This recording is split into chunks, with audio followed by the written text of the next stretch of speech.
Well, there was nothing wrong with me. It was wrong with Timothy because he had his head in the cupboard or talking to me, or he talked to me from a different room and I couldn't hear him. So I blamed him for not being able to hear. It's like not having a language. It's like being abroad somewhere. You have no idea how to make contact. That's how it became. If your hearing was perfect, it wouldn't be a problem, but when your hearing is impaired, unless people's diction is absolutely spot on, you do struggle sometimes.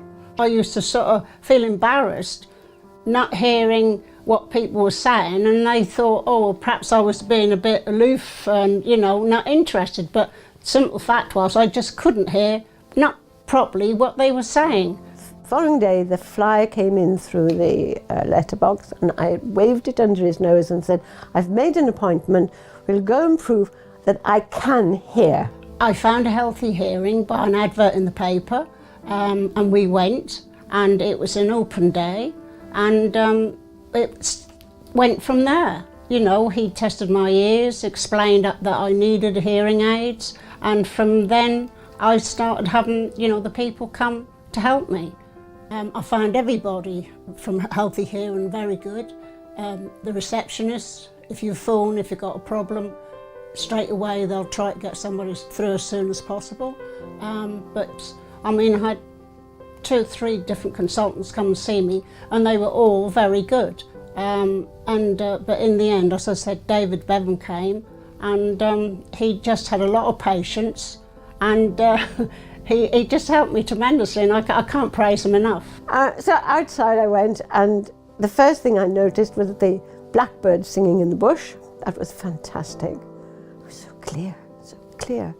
And then the children running down the street, and it was lovely to hear them laughing. And then immediately on that, I realised that I could hear the fair. Now, I'd seen the fair on the way in, but I hadn't heard it, but now I could hear it. And I went back in and had to say that, yes, I needed these things in my ears. I was so overwhelmed on the day by the increase in my hearing, the quality of my hearing, that I didn't have much choice but to actually purchase them. The fact that the hearing aids are discreet behind the ear, it means an awful lot, really, because some of the NHS ones are quite large, you know, and ungainly. To start with, I'm thinking, oh, you know, can people see them, you know, etc., but they can't. And when that lady yesterday said to me, we didn't even know you wore hearing aids, Rita, you know, that was brilliant. That you say, that's made my confidence a lot better. I wish they didn't call them hearing aids. I wish another word come out for it, because you can't see them. Really tiny. No one has noticed that I've got them, even when I've got my hair tied back or I've gone to the hairdressers. They all say, well, we can't see them. You know, it's much more comfortable than the NHS ones. I don't even know I've got my hearing aids in.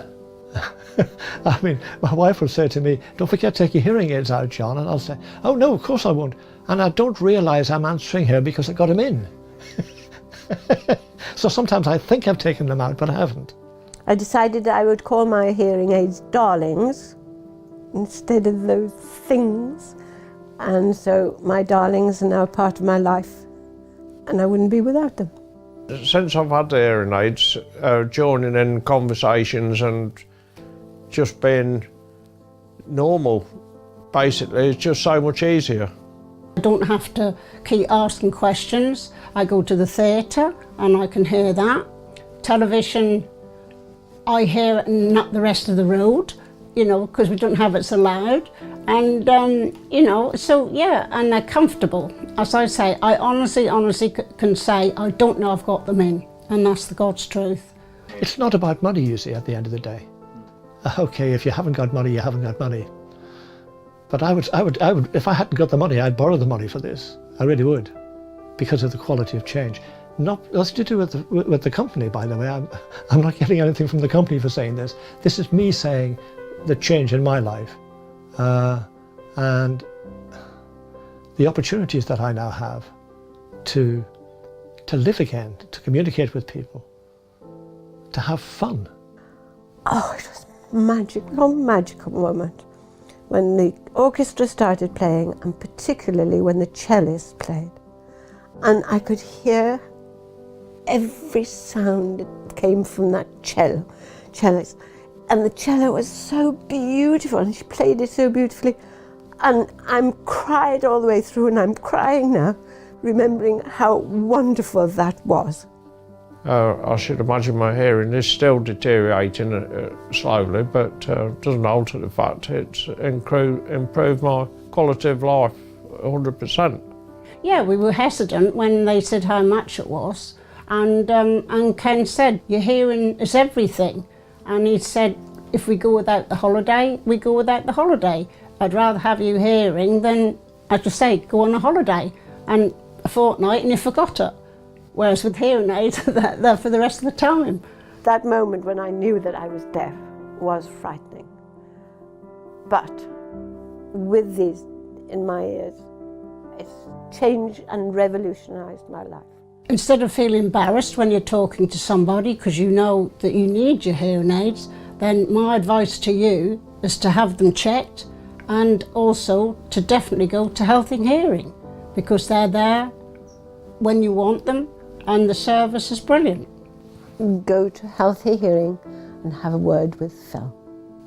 Sort yourself out. With these, I can hear just like I used to hear in situations where it's very noisy. And it would just fail me to explain what that means to me. To me, that means I've got something back that I never thought I would have. So it's not just about being heard or being included. It's about having a different quality of life.